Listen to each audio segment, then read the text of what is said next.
other than this, the phenomenal Miss Audra Scott. You guys give it up, give it up, give it up. Woo! Just a little bit about Miss Audra Scott. She is an award-winning soprano, continues steady accent of her emerging career. Miss Scott has been seen in the role of Strawberry Woman throughout Europe with the tour of Porgy and Bess for the past 10 years. With a company in New York, Harlem Theater, Miss Scott has been seen in opera houses and theaters all over the world. Oh my God, she has an extensive experience. She has also been featured in a concert series entitled Christmas Dreams from America's, presented in churches throughout Germany. Miss Scott has been presented in recitals throughout the Dallas-Fort Worth area, the Houston area, Prairie View, Arizona, Minnesota, Utah, California. Oh my gosh, she's been everywhere, guys. She has trained as a young artist with the Amarillo Opera, the Utah Festival Opera, and Dallas Opera. Miss Scott will make her debut with the Fort Worth Opera as Lily in their production of Porgy and Bess in the spring of 2019. She made that appearance. Miss Scott holds degrees from Prairie View A&M University, University of Arizona, and Southern Methodist University, specializing in vocal performing. Miss Scott now holds the position of opera and gospel director at Booker T. Washington High School for the Performing and Visual Arts in Dallas, Texas. To hear more from Audra, get a copy of her CDs. They're available on iTunes, also on her website, audrascottmusic.com. Now we have Miss Audra Scott. Welcome.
We worship you. We worship you. We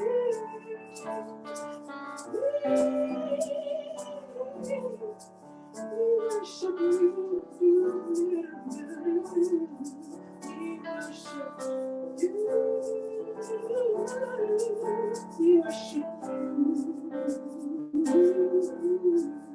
We worship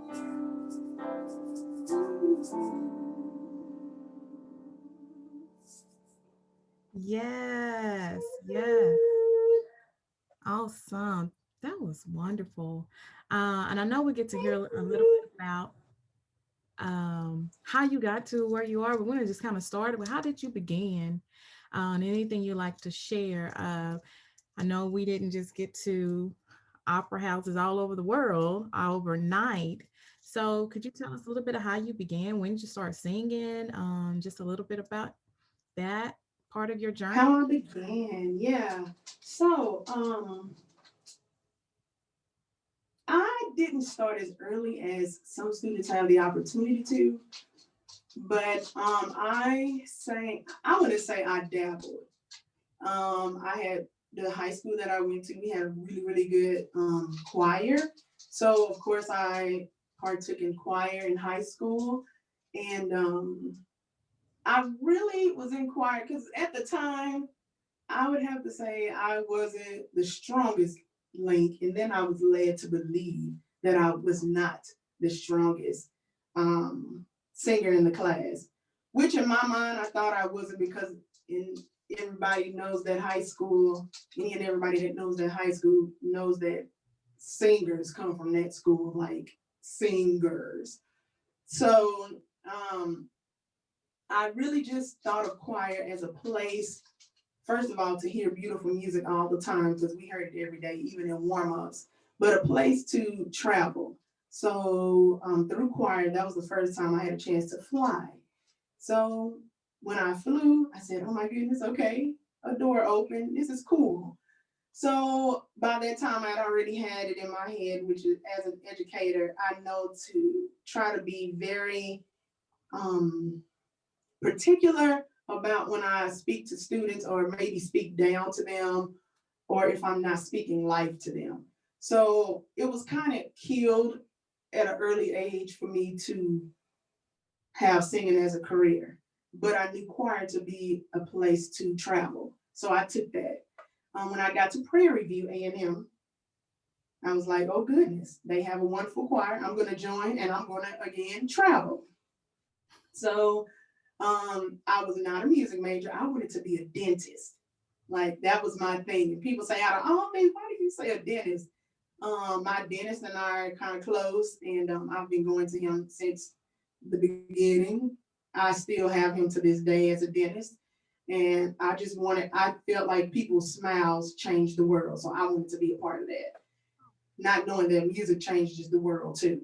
Oh wow, that's So my college professor, yeah. So my college professor, Dr. Adrienne Taylor, yeah. um, she and other professors, Leon Turner, and the head of the department, Dr. Danny Kelly and Dr. Vicky Selden, they all rallied around me. And one day I kept saying I didn't want to be a music major because there's no money in it. And so they rallied around me. I finally one day admitted and said, you know what, I think I'm going to give this a try. And I gave it a try because Dr. Taylor gave us the opportunity to go to Poland. That was my first time going to Poland. So she gave me all these wonderful opportunities to sing. And it was with Houston Symphony. So after I got back, I did competitions, won competitions. And I said, well, maybe there is some money and some hope in this. So I did my recitals. Then I applied for grad school, got a full scholarship to grad school, and continued the process of competing. And things were just going really well with me with singing. And my mom, she might not admit it, but she told me one day, you know what, you quit everything you started.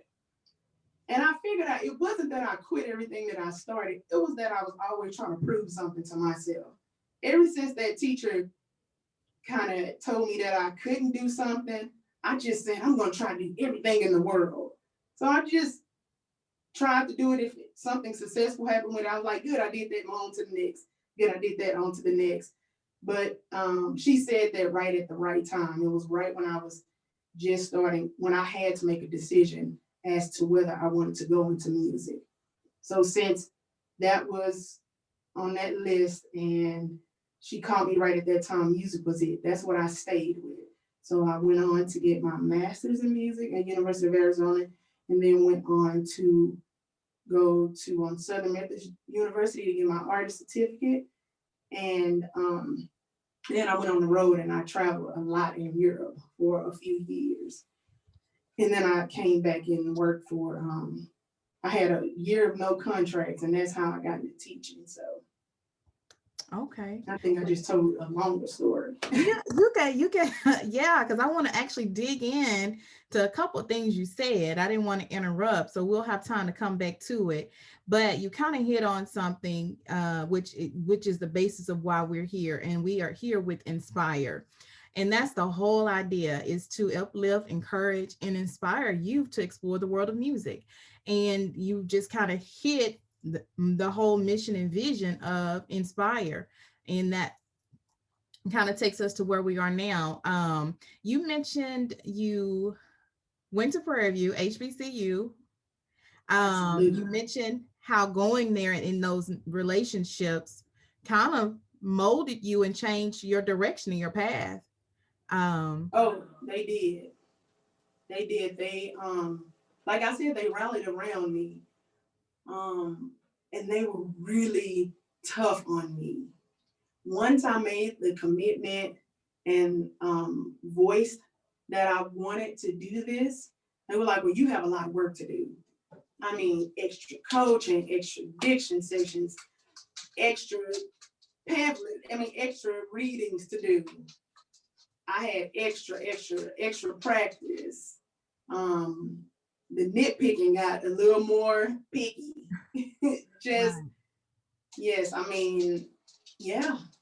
Yeah, so that's kind of a topic in itself, is just for students that, you know, it didn't happen in high school. You went on to college and you say, hey, I'm gonna give this a try, but your direction and path changed. That's a whole topic in itself. You know, being willing and flexible, you know, not necessarily knowing exactly what our future is going to look like, but you were willing to let people around you and that experience. I know Prairie View was just a wonderful experience to have people to see your talent and gift and rally around and support you with your decision. The travel experiences and all that. But we are divine. We're going to keep going. We're going to push. Now, I want to say, for those that are here, this is an opportunity for you to ask questions. This is a dialogue. This is an opportunity to find out maybe some questions or things that have not come up in conversation. So please feel free to ask questions. You can ask questions live. You can put questions in the chat.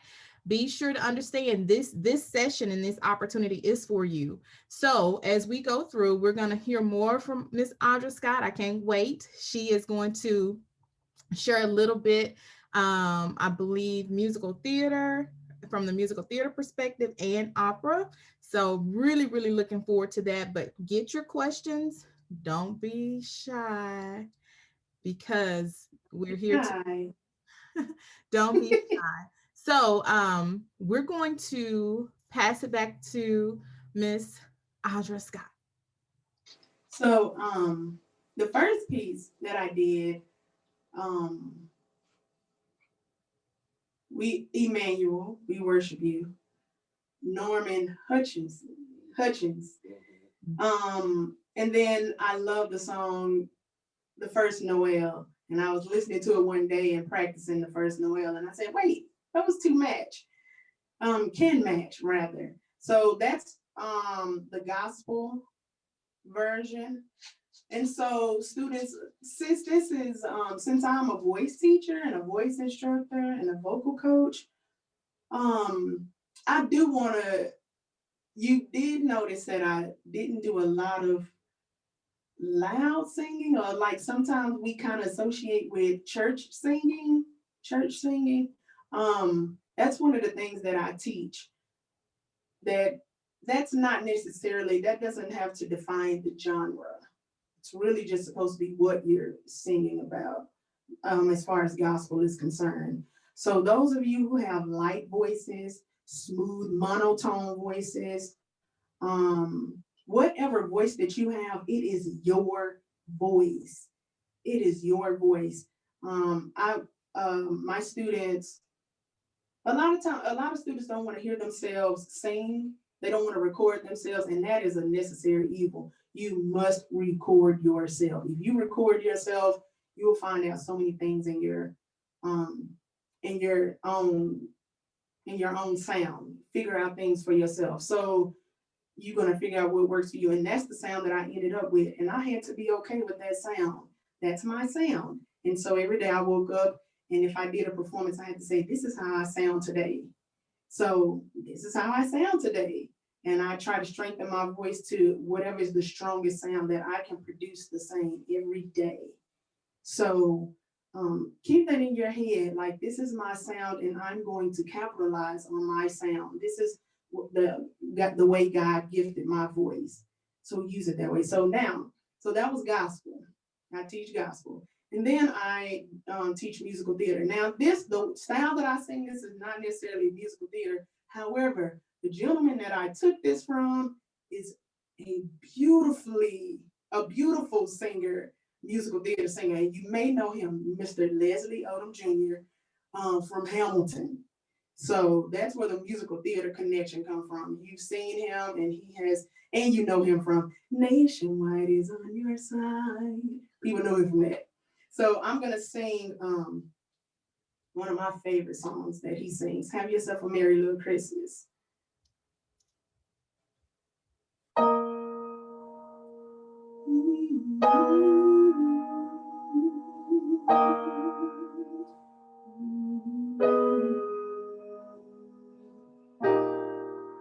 yourself a merry little Christmas. Let your heart be light. From now on, our troubles will be out of sight.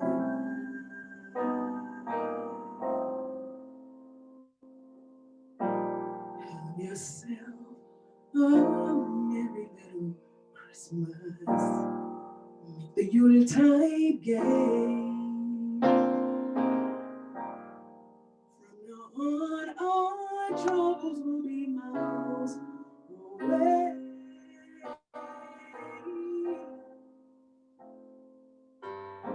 Here we are in golden days, happy golden days of yore. Faithful friends that give us, gathered to us once more.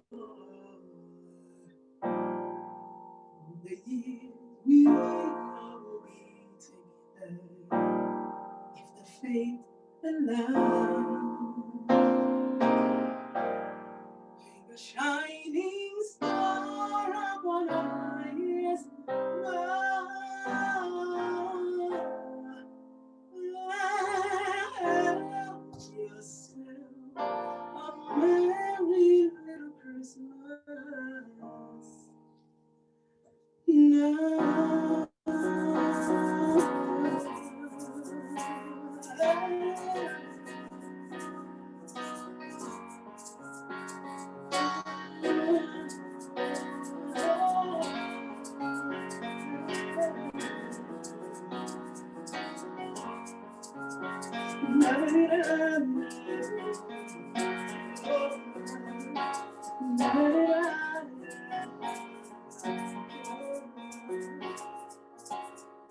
Here we are, happy golden days, happy golden days of yore. Faithful friends who God gave us, gathered to us once more. The year we all will be together, the fates allow. A shining star upon the highest mountain.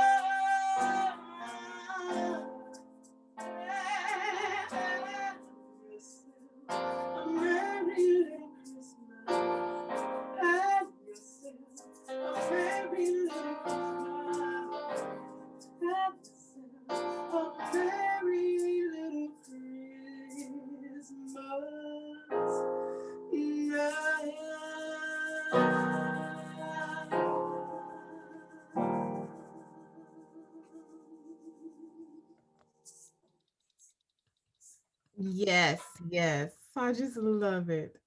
I just could sit here and just listen to a whole concert, but we are not going to do that. We're going to kind of have some dialogue, just kind of share a little bit about musical theater, um, from what you teach or just some of your experiences. I think students can really relate when we're able to let them see a little bit into who we are in our lives and our past, and they make that connection and maybe something along your path, maybe a musical theater experience. I mean, you said you toured for 3 years in Europe. Did I hear that? Yes. So the funny, wonderful thing about music is it's in it's something that you can grow with. So I started trying to sing gospel. I grew up as in the Baptist church. I heard a Baptist sound and I tried to emulate it or get that into me. But that wasn't my path.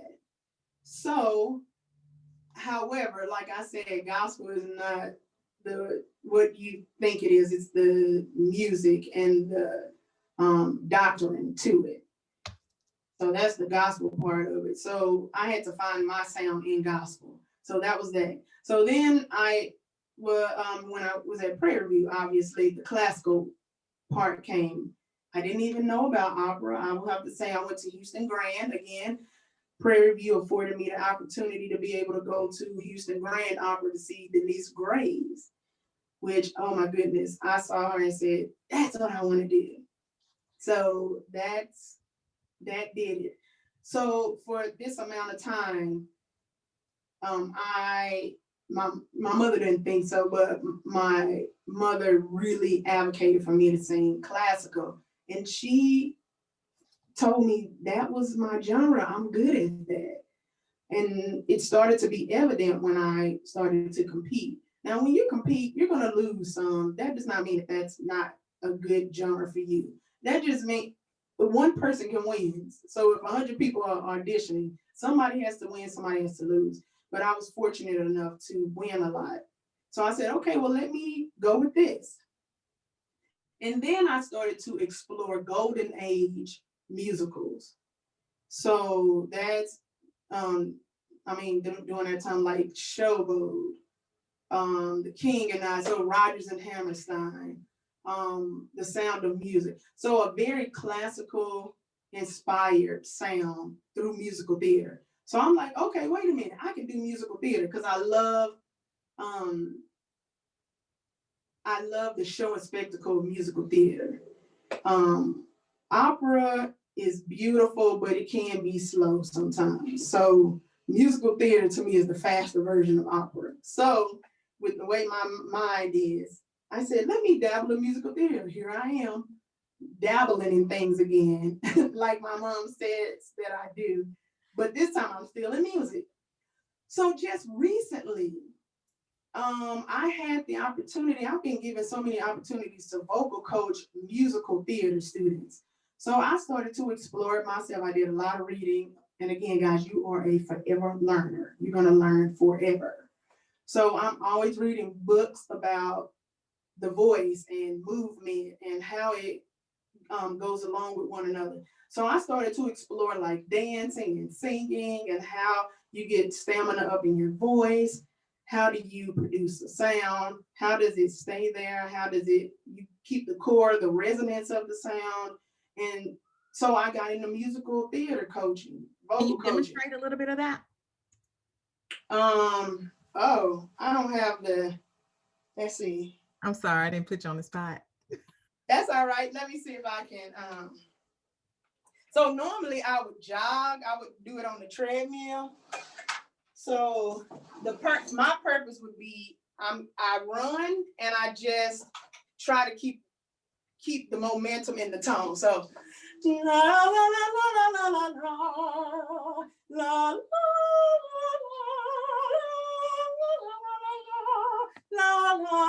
la. So like you can't la la la la like the jumping in the sound. So you're running.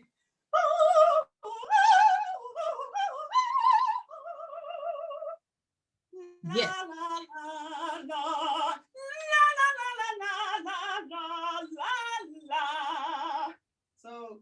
just being able to sing, stop, move around, and still keep that same good tone. Yes, yes. We have a So question in the sometimes, chat. We have a question yes. in the chat. So we have a question from Aunt Daisy. Who are your favorite artists? Which musical artists inspire you? Well, like I said earlier, Denise Graves for opera. Um, oh my goodness, I love oh, how did I forget her name from Sound of Music? Oh, Julie Andrews. Julie Andrews. I love her. She I just love the what is it? I just love the longevity and the extent of her career. So she's one of my I have so many. I know this sounds a little cliche, but Whitney Houston. I loved her vibrato. I loved her tone. I just loved her sense of stillness and delivery when she was here and she sang. It was so intense and beautiful. So I say Denise Grace got me in the opera. Um, Audra McDonald, and we share a name. Audra McDonald. I really love her from musical theater. And of course, again, Leslie Odom. And I like these people because if you listen to them, they're not in the category of what one would put in these categories. They defied the odds to me of what people say a certain sound is. So I really look up to those singers. I love those singers and studying how they sing. And then, of course, I have friends that I love that I really look up to. It's too many to name, but singers that I've been fortunate enough to sing with and be really good friends with, they don't know, but I sit on the sides and just take extensive notes, just extensive notes from friends. Yeah. Okay, we got another question. This is wonderful, guys. This is inspired. This is why we're here. So I'm glad the questions are coming. Keep them coming. So we have a question from Tony. Yay. We have a question, and the question is, if you had the opportunity to be on any Broadway show, what show would it be and why? Whew,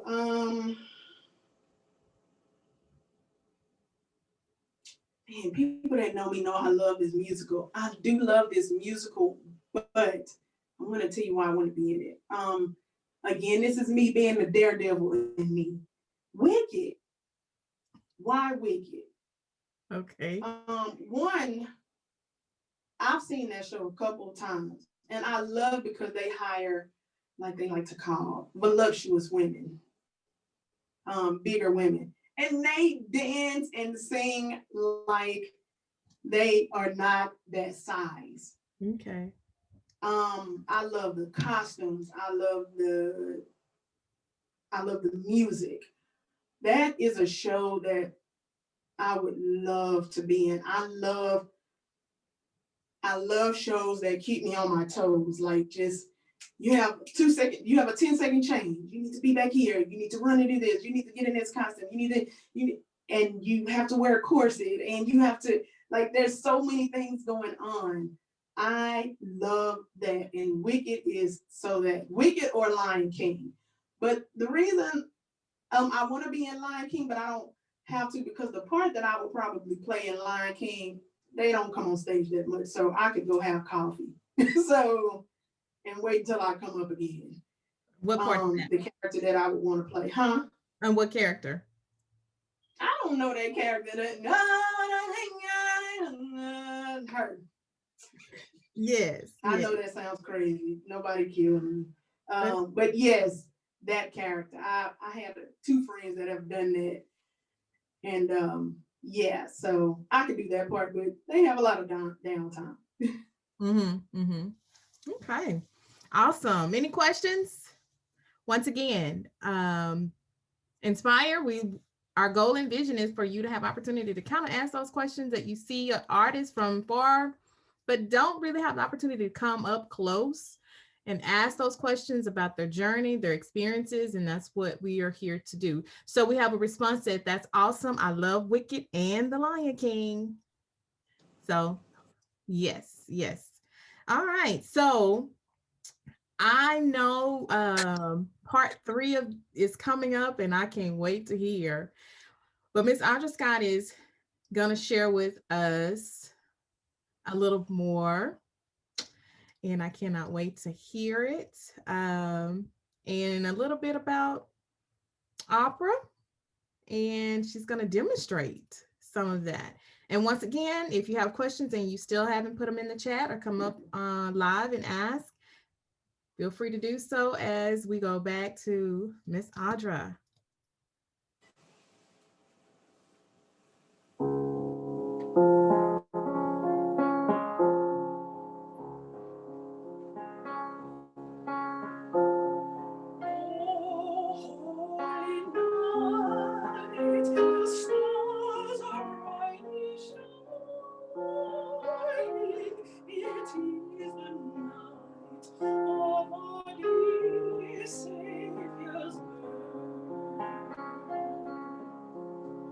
Lonely the world in sin morning, till he appeared, and the soul felt its worth, a thrill of hope. Every word rejoices, for yonder breaks a new and glorious morn. All on your knees,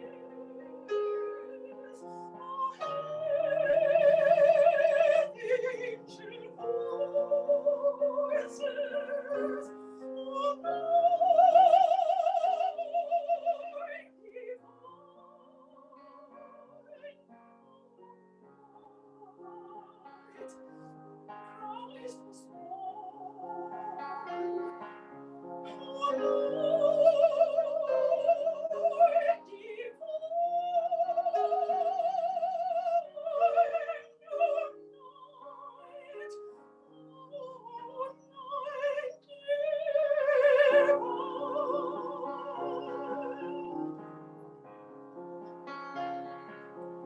truly he taught us to love one another. His love was love, and his gospel is peace. Chain shall he break, for the slave is our brother, and in his name all oppression shall cease. Sweet hymns of joy in grateful chorus raise we, let all within us praise his holy name. Christ is the Lord.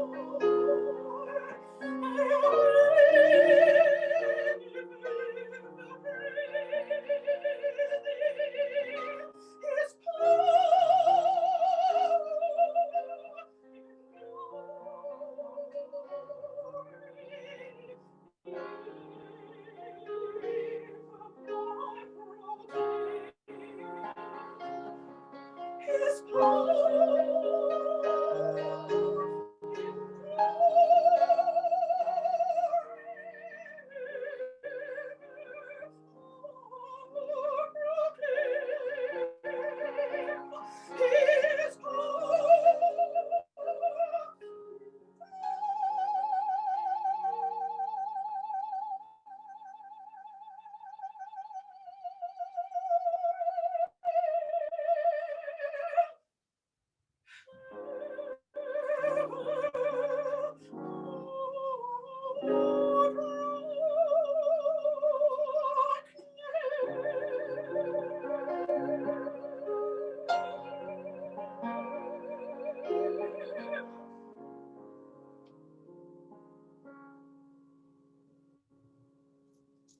Yes, yes, awesome. We have a comment saying, Audra. Yes, indeed. Yes, indeed. I am just ecstatic. I love it. We have a question in the chat also. Yay, Then we'll ask the question. question, then we'll kind of get to some more sharing. So from the chat, what do you find most satisfying as a performer or when you are doing a show? Excellent question. So yes, my Excellent. pianist for this evening and my cousin, Mr. Sidney Jones, said great question. Um, so wait, say it again. I just forgot Yes. it. This question is from Mr. Christian. Awesome question, Christian. What do you find most satisfying as a performer or when you're doing a show? So I really do it. I am a super component of happiness, and I feel like music brings happiness. And people have done that through their music to me, and I hope to do that for others. So that's one of my prayers. I pray all the time. God, please allow me to touch someone through music. I That's the most gratifying thing to me. So if somebody comes and says they enjoyed it, it made them feel some type of way. Um, I'm in the business of creating happiness in a world like this, and this year has shown us how interesting the world can get. Um, Music still reigns supreme with bringing happiness and calmness. So that's what gives me the most joy when someone comes up to me and mentions that my performance did something for them. And thank God, that's a that's kind of a thing that I've talked to God about and asked for.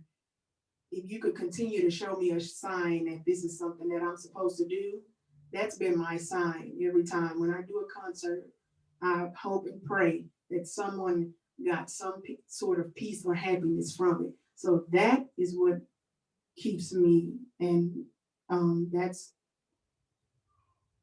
yeah, Satisfying. Yeah, that's that's awesome. that's what satisfies me with this Yeah. work.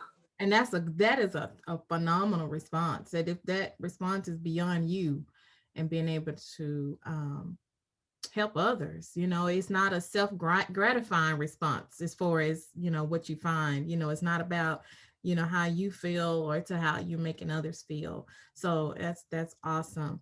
Um, so we don't have another question in the chat. So we'll just kind of go ahead and continue a little bit along your journey. You share with us kind of general information. We can kind of talk about opera, where you are now. I would like for you to think about maybe sharing if you've had an unexpected experience and how that has impacted you. Also, any type of hurdles in the music industry sometimes, especially performance, um, we can run into those unexpected things in life, and then we can have some bumps in the road, and how do we handle those and still move forward. So one of my hurdles, I have an extreme case of ADHD. So that was a huge hurdle for me. Obviously, if you've seen an opera, it is such a huge undertaking. Languages have to be learned, translations have to be learned, has to be learned, your counterparts have to be learned. Um, you have to learn. It is so intense. Am I the kind of person to back away from a challenge? Absolutely not, which is why I did it for so long. It was just really taxing. And I'm really transparent with my students about that, letting them know what it entails. I never want them to think that they cannot do it. Obviously, somebody can do it. It's being done, and it's being done wonderfully. Um, I had to choose a career of being a competitor. So I did a lot of my career competing in vocal competitions, because for me, learning one song and learning the translations, learning what it's about, learning the larger work that it comes from, learning the history of it, that was enough for me. And then, so I took pride in competing. That was something that I did for a long time, compete. And I did. So now at this point, I figured out, when I started teaching, I started to do things so that I could be able to teach it to my students. I think it's shows a lot when you actually step foot in a profession and then you step out of it and show them how to look through the looking glass of what it looks like. So my mind, I call it a battle with my mind. My battle with my mind and trying to decipher things and trying to study and trying to uphold the knowledge and to stay focused. That was really hard for me. So I think, if I say so myself, I feel like I'm a great teacher of this because I struggle with it. So I understand what you would have to do to jump over that hurdle.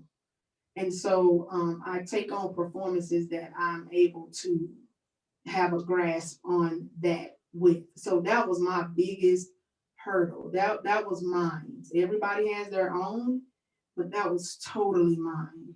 It haunted me through my degrees, getting my schoolwork, but I got it done. And so I mean, I have 3 degrees to show for it, and then I have works under my belt to show for it, so it can be done. But it was so hard, and I don't like when people don't admit that. So it's hard, but it can be done. But that was my stone that I had to turn. Yes. Anything else you would like to share? Any other questions from the chat? We are kind of nearing the end. If no one has a question, Miss Audra, can you? Okay. What got you through those hard times? Number one, prayer. Number two, um, friendships or my peers. I am so big on telling my students, like, the person sitting to the left and the right of you, you're gonna come across them one day. All the calls I get, all the engagements I get, all the opportunities that I get are from my peers that I went to school with. I just laugh to this day. I'm like, man, I'm so glad that I was nice to everybody, because I come across everyone. People call me, Facebook has made this possible, but people call me from all walks of my life, for me to do things. So Yeah, that's kind of our story. right, That, yeah. that's kind of our story. So that is a teaching point. The educator in me wants you to really like put a pin in that and kind of talk about that, because you can't just treat anybody, people any kind of way. You never know how paths are going to cross later. Opportunities that will come from, like you said, schoolmates from years ago. You look up 20 years down the road, you have an opportunity because, you, like you said, you look back like, I'm glad I treated everybody right. No big I's, little U's, because you may have a little small part this time, you know, or but next time, it's just it's kind of all intertwined. But the teacher and educator in me really kind of wants to talk about that, because in this, it just in life, it's just good. You just never know how the tables will turn and opportunities, will face you. We have another question. My teacher told me, oh, okay. My teacher told me that in 7th grade, and I remember that every day. That's awesome. Thank you for that comment. Thank you for that. Yeah, the diamonds in the rough. Like, I say this all the time. In my high school choir, I I was the weakest link. And people always say, there's no way. And I say, well, you need to know the people that were in that class. It was a pretty intense choir. I was the weakest link, but one of the reasons is because I didn't know at a young age that I could sing. So I didn't sing at church. I sang in the congregation with everybody else, but I didn't know that I really was mashing bitch or really contributing to a nice sound.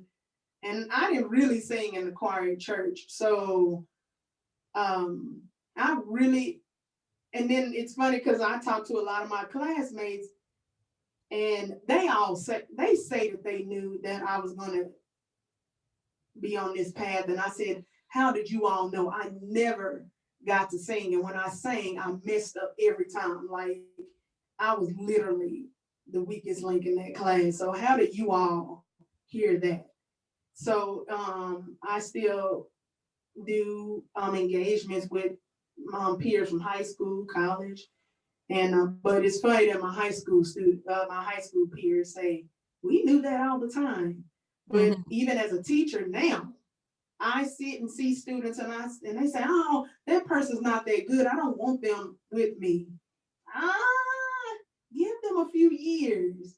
They Right. want it that bad that they're probably going to surpass what you're doing. So it's really, I mean, you never ever know. You just never know. Right, right. We got another question. Do you have any advice for people who have chosen music as a career during these troubling times? People who have chosen Yes, musical careers that's doing in this. the career, that's in the field now, but any advice for them, I guess doing, I'm assuming this is doing kind of where we are, the state of the world. Okay, so this is actually an excellent time to come up in music right now. First of all, people are giving like free master classes or master classes that don't hardly cost anything. Go online and find these opportunities. Now you don't have to go right now because of what's going on. You don't have to fly to New York to do an intensive with someone. They have it on Zoom now. You can Zoom and do an intensive. Um, Contact artists that you may like. You never know. They have time now. They have a little time, not depending on which artist you're talking about. They have a little more time than they normally do. They may just answer your email. Um and practice. Now I'll lightly say practice because a couple of friends of mine, we were talking about how someone said if you didn't get stronger during the pandemic during something, you wasted time, which I don't agree with that because I got stronger at resting. Mm-hmm. So that's a thing. You have to know when, what, where, and why, and how. So know when to rest, when to practice, and by practicing, my students know just get up and do something every day. I mean, I don't mean stand in front of a mirror for 2-3 hours and just like you not where you're gonna just tire your voice out. Get up and strengthen it every day, just like you would at the gym, and then move on with it. Do some mental practice. If you like Broadway, watch some Broadway shows, get some knowledge about shows. So this is the time to contact people, ask questions, because right now people have a little more time. So I would take advantage of that right now. So this is not a bad time. And some people are like giving up on music, like it's a pandemic. We're just not going to be able to bring ourselves back. But think about this. Are you bored? Were you bored during the pandemic? When things open up, what are you going to do? You're going to go out. Everybody, this, when all this is taken care of, the floodgates are going to open up, and I feel like in my spirit, and I'm pretty sure of this, the arts are going to explode because people are going to know why it's important at that point. It's like, man, we've been stuck in a house. I need some form of entertainment, and it's not going to be TV. Live theater will bounce back times 10 to me. So be ready. Be ready for all the auditions that are going to take place. Be ready for the dancing that's going to have to happen, the singing that's going to happen. It's going to come. So Yeah. just be ready for it. Be ready. Be ready. That's some good advice. I think that was really good advice for that question. All right, we have a few more minutes and we're going to get ready to wrap up. We are just so very grateful and thankful for Miss Audra Scott to take time to stop by Inspire today. If you've seen or heard anything that just was awesome, or you just would like to donate, donations are accepted today. You are able to Cash App Inspire Kids, or you can PayPal.me at Classy Music Studios. Either one of those, and the donations will go continue to support the artist. If you have follow-up questions and you would like to follow up, you are able to do that as well. You can follow up with me through Classy Music Studios at gmail.com, or questions or something you didn't ask or you thought about, oh, I want to ask. Because remember, the whole idea is that you get those questions answered. The whole idea is that you get the experience and have the upfront close opportunity. Sometimes you ever seen an artist like, oh, I just wish I can get close to them and I can ask. Well, that's what we're here. So, and then I can get the question to Ms. Audra Scott, or you may be able to reach her via her website and ask questions.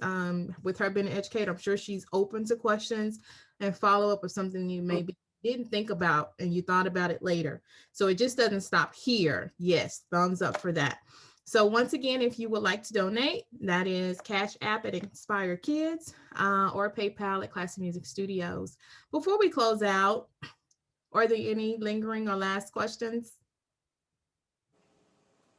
Okay. All right. Well, I would like to close out and say thank you to Mr. Sidney and Miss Audra Scott for coming out. Thank you for everyone who is actually on the call today.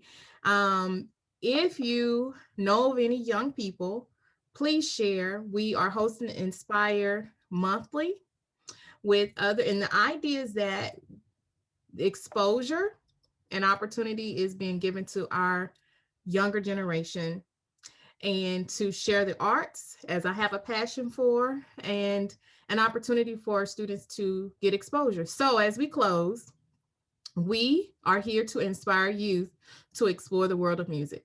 Thank you. Have a good night. Good night. Thank you. Thank you. Bye, Miss Scott. Bye. Thank you. Bye.